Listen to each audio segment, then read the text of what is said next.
All right, ready person, welcome to podcast 11.1, continuation of the maintenance culture for field grade officers. This is part of a whole series dedicated to the majors of the Ready First Combat Team, talk about maintenance and how we're going to organize and execute within this brigade. So in the last podcast, we really dove into the maintenance culture and Maintenance Mondays and what the deliverables were from Maintenance Monday. And then we said, that's really the 5988E. And we stopped there. So the vehicle commander finishes the 5988E with his soldiers or her soldiers, gives it to the platoon sergeant. The platoon sergeant verifies that it's done correctly, that all the items are filled out, and then consolidates those for his entire platoon and takes to the maintenance team chief. And when he meets with him or her, lays out each vehicle and reviews each line of faults found. This isn't a drop and go. This is a sit-down discussion with the maintenance team chief at the company level.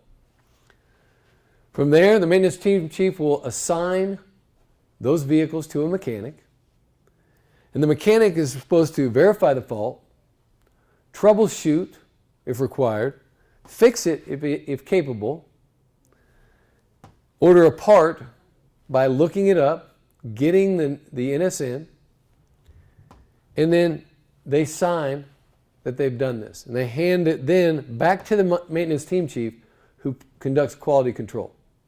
Once quality control is complete, the maintenance team chief then gives it to the PLL clerk. And the PLL clerk, if there's any parts that need to be ordered, looks up the NIN, determines if he or she has it on the SSL. If he does, goes and pulls that part and gives it to the mechanic. If not, orders it from the ASL or elsewhere in AMC if it's not on hand within the brigade's ASL.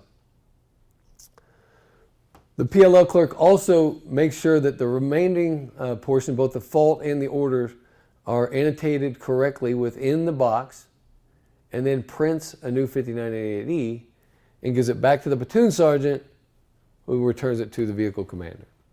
Now that's the flow of the 5988E, but what do you need to have a 5988E on? What equipment? Well, everything. If it's a piece of equipment in the Army, from ProMass to weapon to vehicle, you have to have a 5988E in the box, and all that equipment must be entered into the SAMS box. And a quick check when you can do a reconciliation between the SAMS box and your PBUs at the company level, and it'll tell you what is and what is not entered into SAMS. From there, the PLO clerk updates it, making sure that everything's in there. And now, on Maintenance Monday and during services, you'll ensure that everything is being accounted for and maintained. Now, PLO clerks, very, very powerful position. And these American soldiers are just absolutely critical to your maintenance program. But how do you know if they're doing their job? So as an XO, what I'd like you to do is go down, and I want you to go take the PLO clerk down to their storage area and have them bring their inventory sheet and pull a drawer.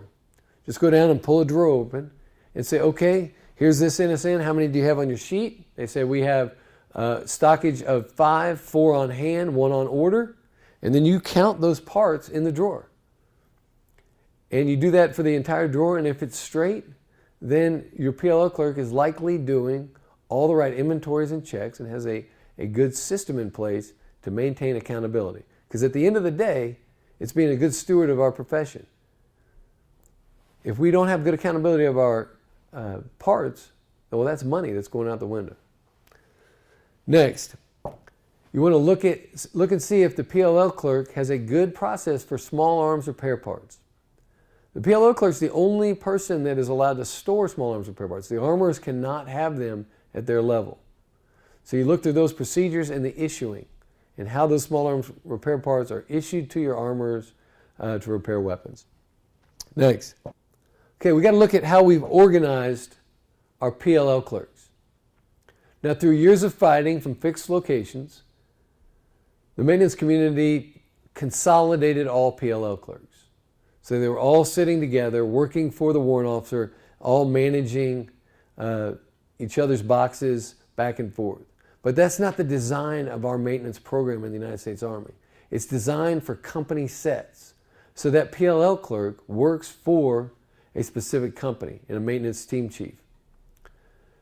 Also, you got to look at the shop stock. The shop stock that the PLL clerk manages should be a crosshatch of all parts. So they have tires and generators. They have headlamps and all other components that are required to maintain a striker fleet for a company. What we've defaulted to is Alpha Company carries all the tires. Bravo Company's got all the generators, on and on. That is not helpful, nor is it not efficient so that you can be expeditionary and cross-attach units as required. If you run these checks on your PLL clerk, you're going to have a good maintenance program and you're going to manage your parts efficiently. Services. The PLL clerk annotates when vehicles are due on their 5988E. But really, this is an S3 function. So the S3 needs to schedule services on the training calendar.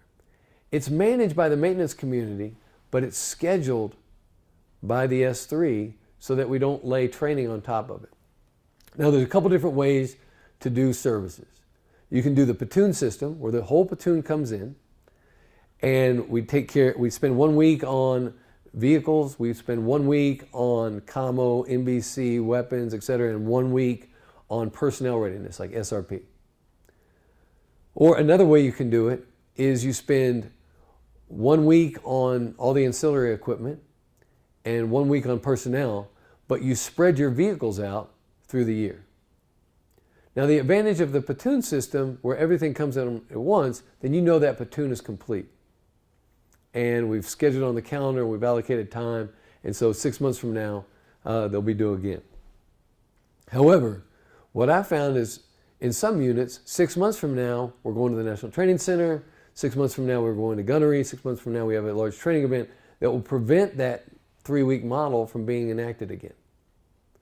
So by doing it individual vehicles, even in the middle of gunnery, I can hot seat a striker while that vehicle is actually in the field getting serviced. And you can work through any training problem while doing services, because that's what your mechanics are supposed to be able to do anywhere in the world, while continuing to train. So you and your commander need to have a discussion on what you want to have happen within your organization, what works best for you. And then tracking. This is not a XO to XO tracking system. This is commander business.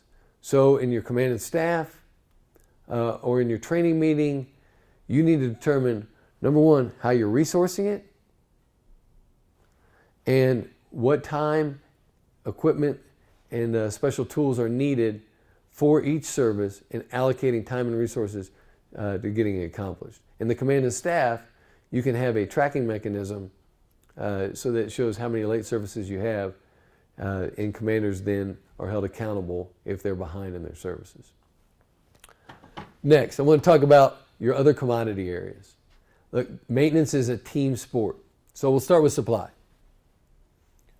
When you get a new piece of equipment in, the supply sergeant is always quick to sign that down to a platoon. But why isn't the supply sergeant notifying the maintenance team chief and the PLL clerk that this equipment has now been added to the PBUs? And then we can get ahead of this reconciliation, making sure that everything's in the SANS box. So it's a simultaneous, give it to the platoon and notify the PLL clerk for entry. In the arms room, the armor is ensuring that all the services on the weapons are getting done, and there has to be communication between him or her and the PLL clerk, and also ensuring that a 5980E is complete on everything within the arms room. You got to tie the armor into your maintenance program across all companies, or you're going to really leave out all your killing systems. Communication, same thing. Has to be tied in, has to be involved in the troubleshooting and repair of the equipment. So the armor and the commo soldier replace the mechanic when dealing with ancillary equipment. And then finally, NBC, same boat.